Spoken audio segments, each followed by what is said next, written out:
అందరికీ నమస్కారం. నేను మీ చిలకమర్తి ప్రభాకర్ చక్రవర్తి శర్మ.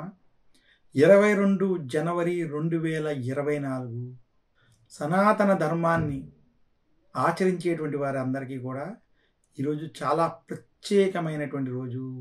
విశేషించి మనకి అయోధ్యలో రామమందిర నిర్మాణంలో చాలా ప్రత్యేకంగా చాలా ముఖ్యమైన ఘట్టం ఈరోజు. అక్కడ విగ్రహ ప్రతిష్ఠ జరగడం, రాములు వారి యొక్క విగ్రహాన్ని ప్రతిష్ఠించేటువంటి రోజు.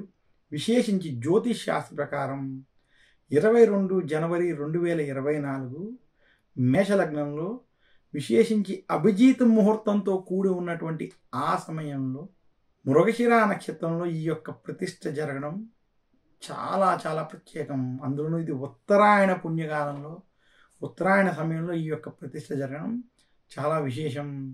విశేషించి అసలు ఇది జ్యోతిశాస్త్ర ప్రకారం మనం చూసినట్లయితే లగ్నంలో గురుడు, అలాగే లాభంలో శని, ఈ రకంగా ఉన్నటువంటి ఈ మేషలగ్నంతో కూడి ఉన్నటువంటి ముహూర్తం, భాగ్యంలో బుధుడు శుక్రుడు కూడా అనుకూలంగా ఉన్నటువంటి ఇది చాలా ప్రత్యేకమైనటువంటి ముహూర్తం.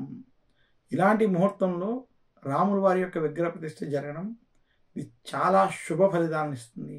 అయితే అయోధ్యలో రామమందిర నిర్మాణం మనకి అయోధ్య యొక్క విశిష్టత గురించి రామాయణ కాలం నుంచి ఉండడం, రామాయణ కాలానికి పూర్వం నుండి కూడా అయోధ్య నుంచే మనకి పరిపాలన వంటివి జరిగినటువంటివి మన యొక్క సనాతన ధర్మంలో చెప్పబడింది. ఇలాంటి అయోధ్యలో ఈ విగ్రహ ప్రతిష్ఠ జరగడం, దీన్ని మనం వీక్షించడం ఇది అదృష్టంగా భావించాలి. ఇది అందరికీ లభ్యమయ్యేటువంటి, అందరికీ అనుకున్నా దొరికేటువంటి స్థితి కాదని, రాబోయే తరాలలో ఈ యొక్క ఘటనని ఎవరైతే గుర్తు చేసుకుంటారో ఇది చూసేటువంటి వారు మనమందరూ కూడా ఒక అదృష్టంగా భావించాలని మాత్రం తెలియజేస్తున్నాను. రాములు వారికి రామాలయాన్ని ప్రతిష్ఠించడమే ఒక అద్భుతమైనటువంటి కార్యక్రమం. రామాలయాన్ని ఎక్కడ ప్రతిష్ఠించినా కూడా అది చాలా విశేషమైనటువంటి పుణ్యఫలమైనటువంటి కార్యక్రమంగా మన యొక్క పెద్దలు తెలియజేయడం జరిగింది.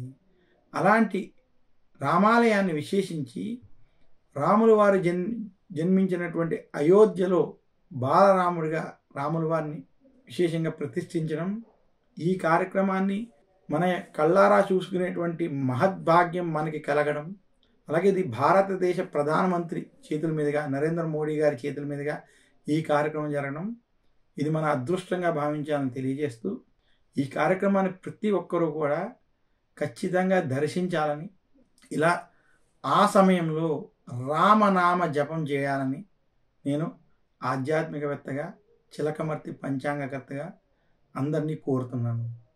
విశేషించి 22వ తారీఖు మన భారతదేశ ప్రధానమంత్రి మోడీ గారు చెప్పినట్టు ఈ సమయంలో ప్రతి ఇంటిలో దీపాలను వెలిగించడం, ఇంటి వద్ద ఉన్నటువంటి రామాలయాల వంటి ఆలయాల్లో దీపాలు వంటి వెలిగించడం, అలాగే విశేషించి రామనామ జపం చేయడం, అలాగే శ్రీరామ రామ రామేతి రమే రామే మనోరమే సహస్రనామ తత్తుల్యం రామనామ వరాననే అనేటువంటి శ్రీరామ జపం, శ్రీరామ మంత్రాన్ని విశేషంగా మీరు జపించి రాములు వారి యొక్క అనుగ్రహ ప్రాప్తి పొందాలని కోరుకుంటున్నాను.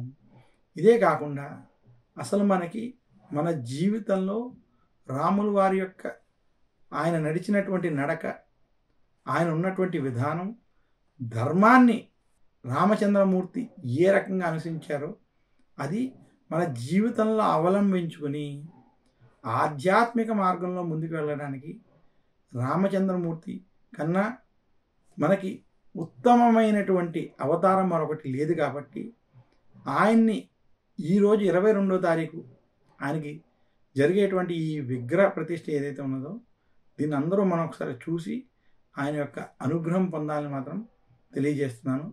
మరొక్కసారి అందరికీ విశేషించి అయోధ్య రామ మందిరం జరిగేటువంటి ఈ క్షణాలు చూసి భగవంతుని యొక్క అనుగ్రహం కలగాలని కోరుకుంటూ, శ్రీరాముని యొక్క ఆశీస్సులు కలగాలని కోరుకుంటూ ఈ అవకాశం ఇచ్చినటువంటి అందరికీ నా హృదయపూర్వక నమస్కారాలు తెలియజేస్తున్నాను. జై శ్రీరామ్. నమస్కారం.